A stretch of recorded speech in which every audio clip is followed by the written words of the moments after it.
This is a big emergency reading. I don't even know what day it is. Wednesday or Thursday. I have no idea. Oh, it's Thursday. I'm going to post this later today. I went to go sit down to read a book, and as I opened the book, I heard a voice, and it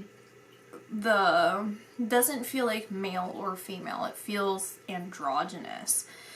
And I don't know if it is or not. That's the feeling, because if it's a male, they feel more powerful or like direct, just like a masculine energy. When it's female, it's more sensitive, soft, gentle. This was, it wasn't neutral. It's androgynous is the best word to say. And they said, you have to warn people that there's a great cloud above us.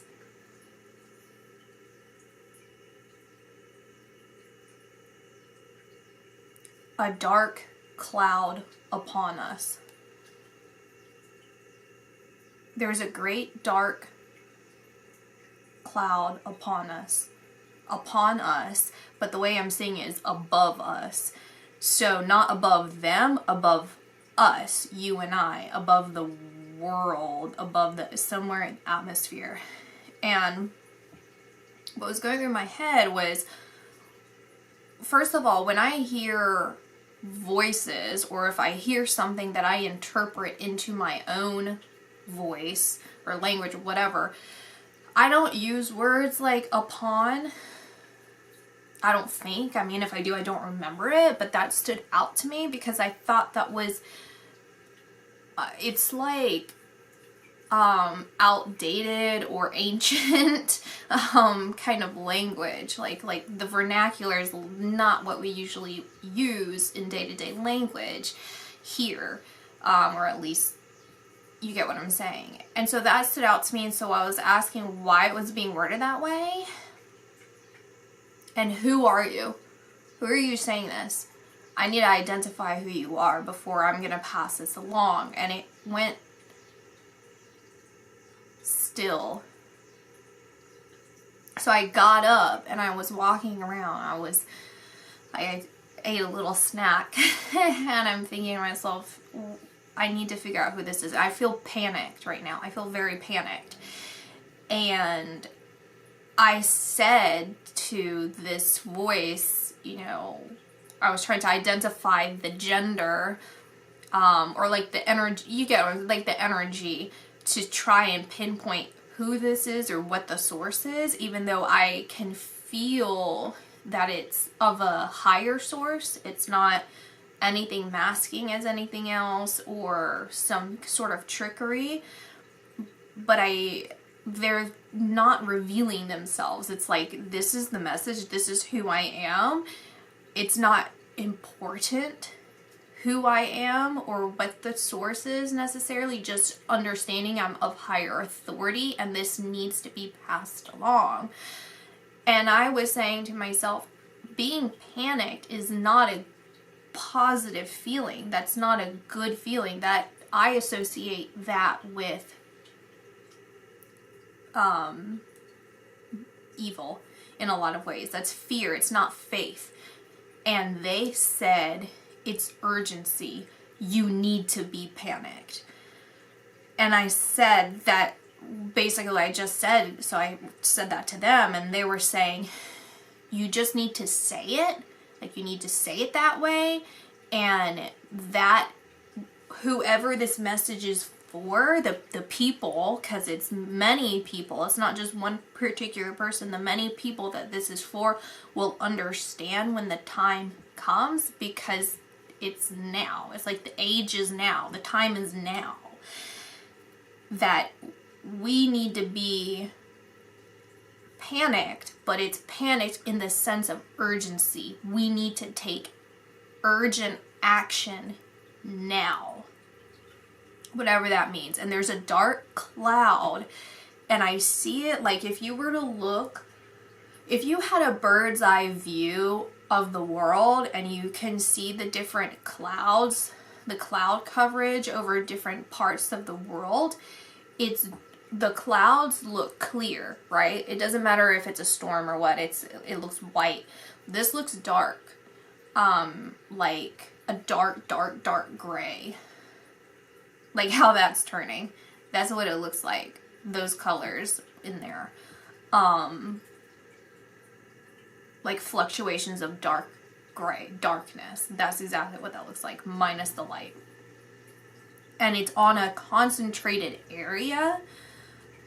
And then when I look at the cloud, then it brings me to a person's perspective. Like if I was looking up at the clouds and I could see a dark clouds above me, and I'm just hearing act now, act now, act now, time is now, urgency, urgency, urgency, panic, panic, panic.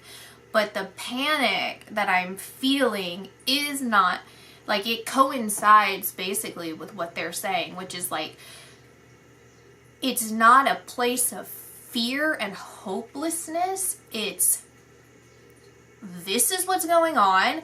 I need to act appropriately in this situation, and it's clearly a dangerous situation, so I need to remove myself immediately. And I'm asking, is this like intuitive, or is this factual? And they said this is fact. This is a fact. So I want to say that this is something that's really going to, or is about to, or has, I don't even know what time it is. It's before noon. Has happened, or is something that's like right, like it feels now. Like I'm stuttering because I'm like, I want to say it's about to, and then I'm like being like it's now.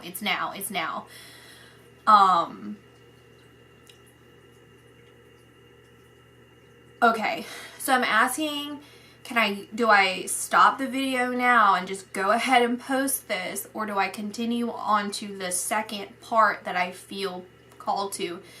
And they're saying I can go either way. It's really important that I get this information out, so I just need to kind of like hurry up and get through it. And that the second part isn't necessarily that important. And then I'm hearing God's timing, God's timing, God's timing. So they're pulling me in two places, like God's and timing, and they're showing me how that's two different words, but that how it connects, because the two words mean something separate in its own. Timing means complete something on its own. God's means completely something on its own. When you put the two words together, they mean a whole nother thing. And so they're connecting that with what I want to say, where it's like I could say this and then release it, and then I can say the second one and release it. When I put it together, it means a whole nother thing. So I'm gonna go with that, and so pay attention to what I just said, then pay attention to what I'm about to say, and then put it all together and see how this connects, because how it connects is going to be the part 3 to it. And they're like confirming that is correct. So that is what it means. So part 1 means exactly what I said. Part 2 is a completely different subject. Put them together, and that's a whole nother subject altogether. So it has to have 3 different understandings or interpretations. So when I talked about George Washington the other day, there's a very deep connection that I need to talk about when it comes to secret societies, particularly the Freemasons, since he's the founding father of the Freemasons. Whenever I see George Washington in my mind, I'm on to you, George Washington, all right? You're not getting out of me. Like you're not getting out of my my thoughts. Anyway, I have just like a quirk. My quirk is George Washington. And so when I think about him and I try and see what's going on over there, and I also think about the Freemasons, I become covered with eyes, like the most brilliant blue eyes, like sparkling, like the most precious blue gemstone, not aquamarine. I don't know what else is blue. I'm gonna say it's topaz, just covered in topaz eyes. And what it looks like to me is I'm protected. It doesn't even feel like protection, because I want to emphasize this, is that being protected, you can look at that and I kind of like define that as I am needing safety. I am needing coverage. And so this is taking a defensive position. Like, these eyes are defending me because I need to be protected. That's not true. That's not the case.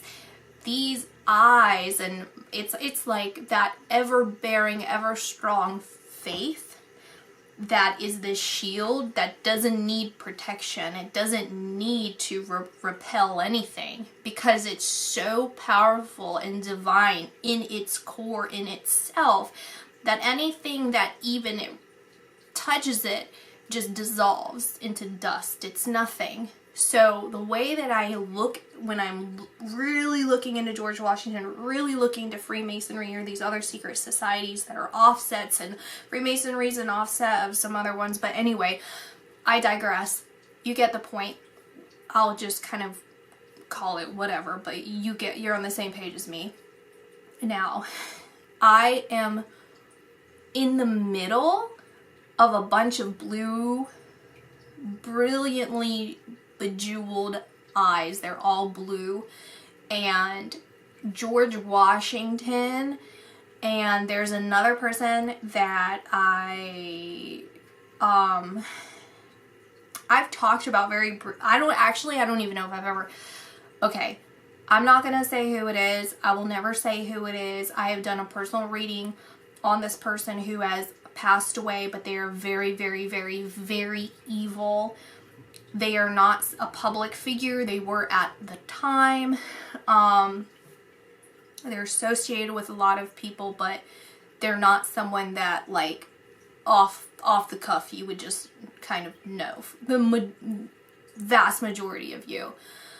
And these are the only two people specifically that I see. Other people, like these celebrities that worship demons and all of these secret society people, they aim to be at the level these two people, George Washington, this other person. We'll just say George, even though I feel like I want to keep adding on this other person. But they want to get to that. They never will. The way that I see these two people, their energy is like Mercury. And I mean the element Mercury. It feels like Mercury. It looks like Mercury. It's like smooth, mercurial, metallic looking, and that's their energy.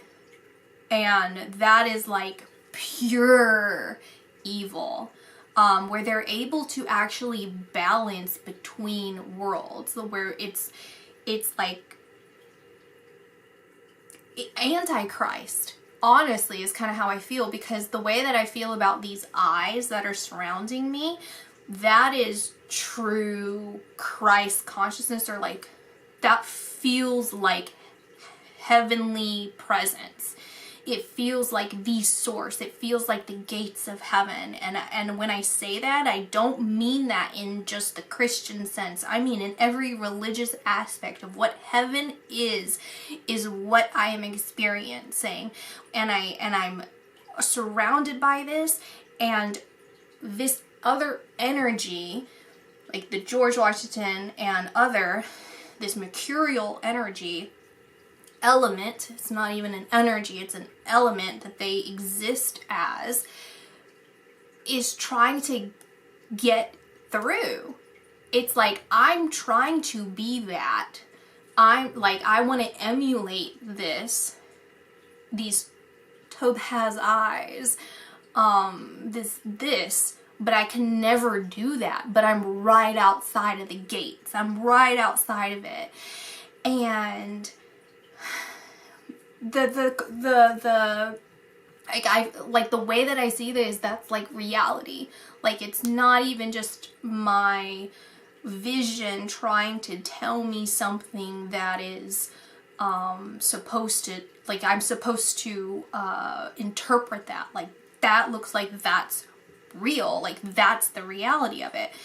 And so when I talk about Freemasonry, they are built off of that true religion, like the truth, right? So it's as if you were right, like, it's like they're right outside of heaven gates. They have all the information that everyone has access to, everyone within you, because you are a soul at your core. You are a soul, a spiritual being. You are of the same source. So you have this information inside of you to varying degrees of which you know. And they, the Freemasons or whomever, are trying to use that information to verify within you that truth, and then speckle in lies, half-truths, to guide you away from the gates, to guide you to their mercurial energy, to trick you into going towards that way. So it's like they provide the steps. It's like, not provide the steps, they allow you to walk among the steps to the gates of heaven. And then once you get there, like, the closer you get there, the more that there's temptations to the side. It's like, do you want to take these golden, brilliant steps, or do you want to take these platinum steps? What do you prefer? They both look good, but what does your heart tell you versus what does your ego tell you? Because those half-truths are going to switch you back. It's like, just like all this information, this God source energy, the truth, your inner light, the truth of God, the truth of our existence and why we're here and why we've been here and everything that I've ever said, you know, and everyone's psychic to a certain degree. We're all intuitive because, once again, that's our being, our primary being. That's who we truly are. So that is supposed to be available to everyone. That is supposed to be pushed. Like, if you take Christianity, for example, and other religions too, but the whole point is to welcome people. It's been manipulated over time into being more exclusive and being more judgmental and twisting the words, whether it's intentional or not. But that's the point of the Freemasons, is that they use it for their own power grab, their own manipulation on other people in the world, right? Like, they're responsible for these wars because they're playing God, right? And if you go back to the last video I talked about, that is the core of why they're even trying to destroy America and why they're trying to destroy essentially the entire planetary system, not just this planet, but the whole system, because they want to play God, so that that is a representation to them of something that's supposed to be occurring on another galaxy, which I'm actually derailing from that point because I already made that point. But basically, what's going on is it's a direct conflict with the inner truth, right? These secret societies are more inclusive or exclusive than inclusive, right? They play on your ego and try and trick you in ways that you don't even realize you're being tricked, because you start taking the back seat on your intuition. You start following some leader rather than following your inner light, your inner guidance, right?